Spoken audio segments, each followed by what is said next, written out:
Hello everybody, this is Robin the Artsy Bohemian coming to you from my studio in Los Angeles, California. Today I'm just going to do a craft along. This is something I have showed in previous video lessons or tutorials, and I have quite a few orders to fill for some of my altered file folders for my journal kit. So I thought I would just go ahead and do it while I videotape, and maybe you can learn something new or not. This is an altered file folder, and so what I'm going to do is I'm going to pull these things off because this is how I set it up before I glue everything down, and I'll just kind of show you what I did. Like I said, I've shown this is something I've done before. But I might be adding a few extra things on here that I haven't in the past. So I always use or dye a file folder that you can get just from Walmart or an office supply store, and I spritz it with a coffee solution, let it dry, and then I sew the sides of it, and I rubber stamp it, and then I will go ahead and just add a little extra ink, and this ink is the walnut stain from Tim Holtz. Any brown ink will do.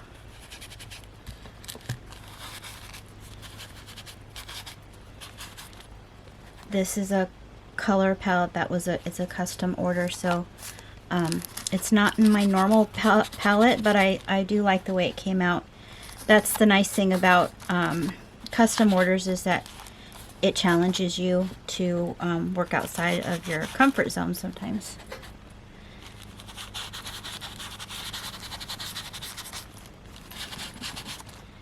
And I always sew the image like I have here around the edge. I glue it down to some music paper, and then I distress the music paper. And so the composition is always very similar when I make these.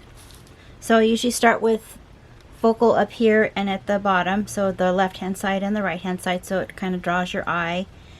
And I do several layers. So for this I have some coffee dyed lace, coffee dyed cheesecloth, and then several types of other, like here's some Hug Snug.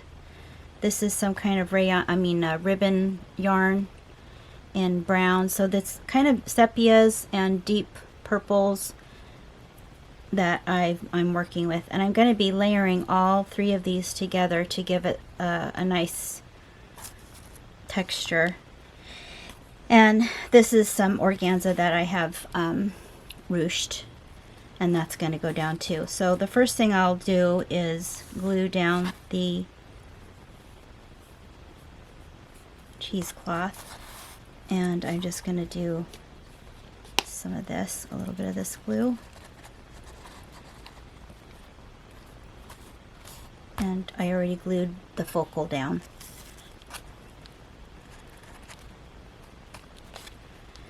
I just got through filming my latest class online, and I have about 8 or 9 classes now that I have in my online school. So I'll put a link down below, and you can check out the classes that I have to offer. They're all unconventional Bohemian style crafts, junk journals, and some altered art type of necklaces and jewelry.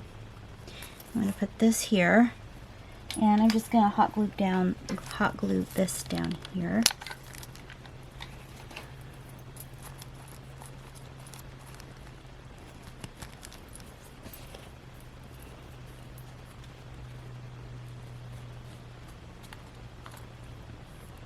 I'll hot glue this too.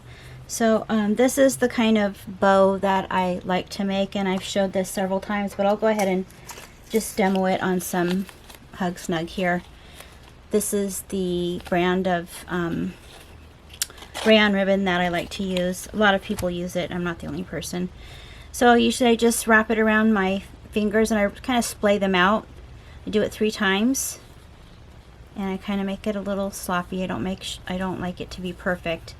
And I'll cut it, and then I'll tie it again with some more of the same.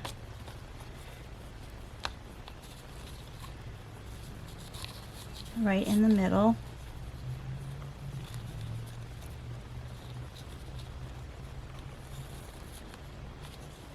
And I don't tie it too tight, I just kind of move it till it's in the center, and then I'll pull the sides.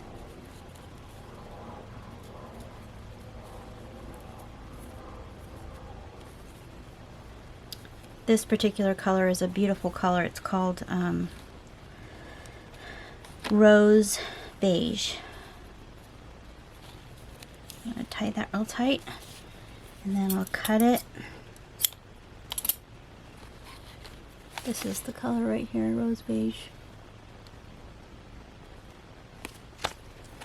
And then I'll just take this and go like this. It wrinkles really, really nice in your hands if you do this.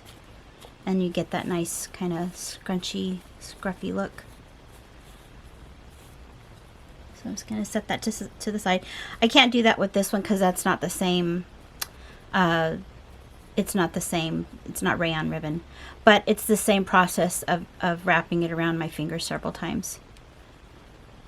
So you get a nice full bow, and I'm going to set that one down like that and glue it down.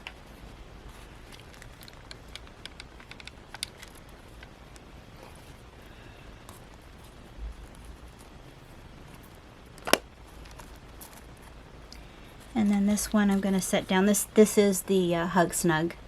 I don't know which color this one is, but it might be tobacco.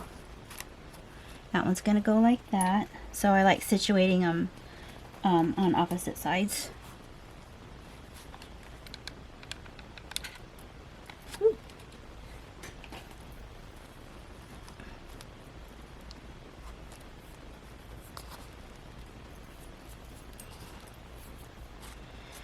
And then this is just some of that, it's called pull ribbon. It usually has a string on it, and you pull it and it makes a bow. And it's kind of a deep purple.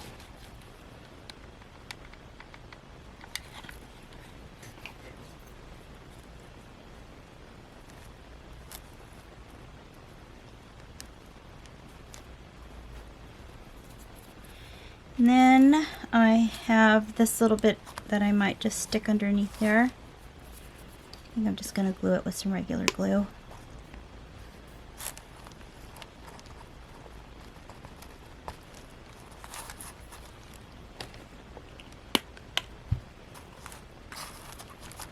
And I might add some extra stuff on here. I was thinking of adding another piece of doily.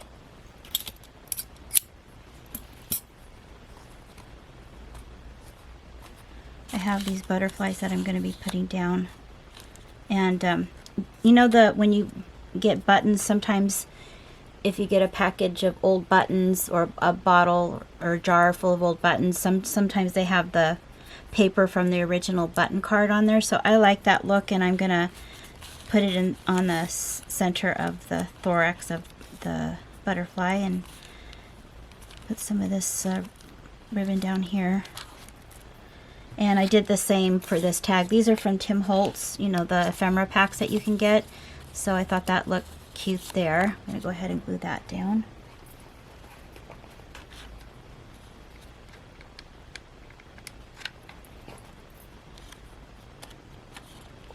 And these are going to kind of go over here. And then the layering of this is some vintage doily that I've cut up. And I do use doilies that are already ruined. I don't like cutting up ones that are really pretty. And this has been tea dyed a little bit too. Probably coffee dyed.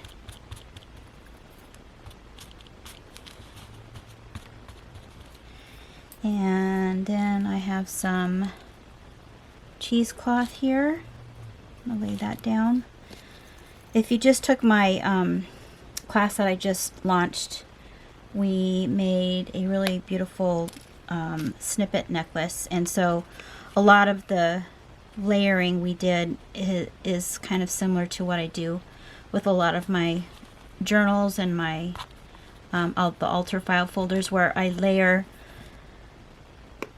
things that you can see through. They don't necessarily have to be completely transparent, but you know, doilies have holes in them so you can see through them. Cheesecloth, and it just adds some richness. This is some kind of yarn that has like metallic in it, so that looks kind of pretty there. That's going to go in the center.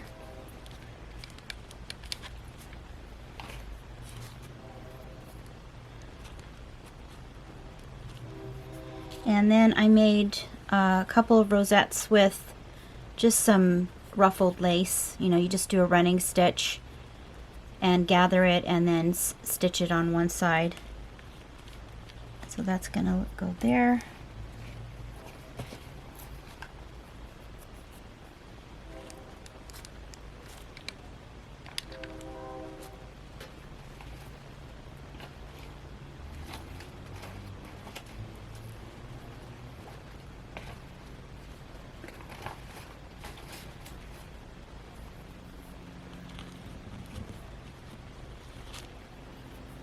And I made another one which was also coffee dyed, and that's gonna go here.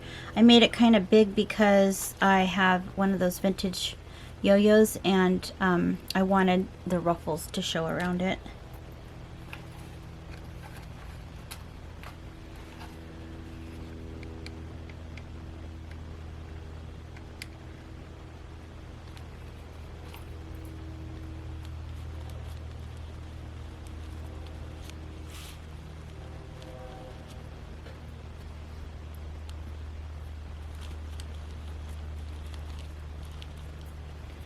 And then this is a yo-yo, it's probably from the 30s, and I just put an old button in the center of it.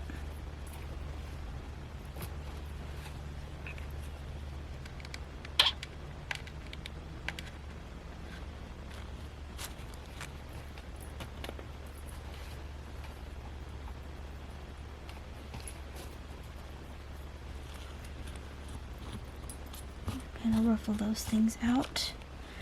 And then these are going to go down kind of tucked under a little bit here. I'm going to just use regular glue for those.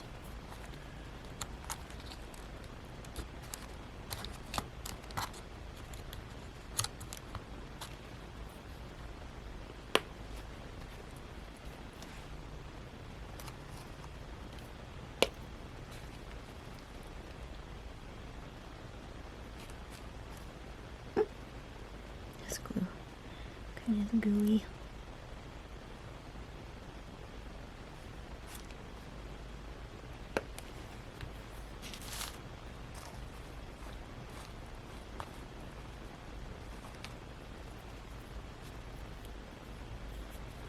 Almost done.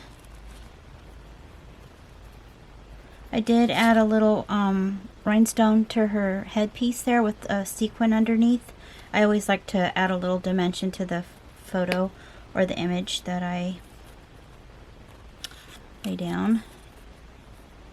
And these are also Tim Holtz, or this moth is anyway.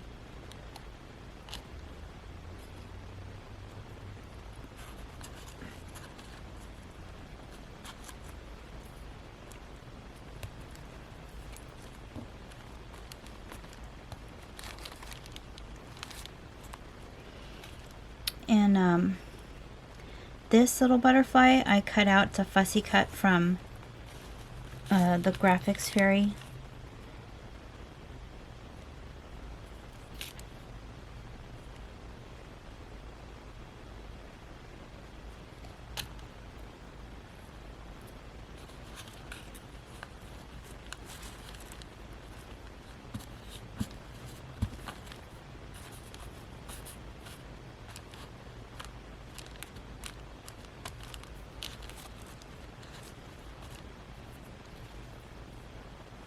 Just gonna glue this down with this really messy glue.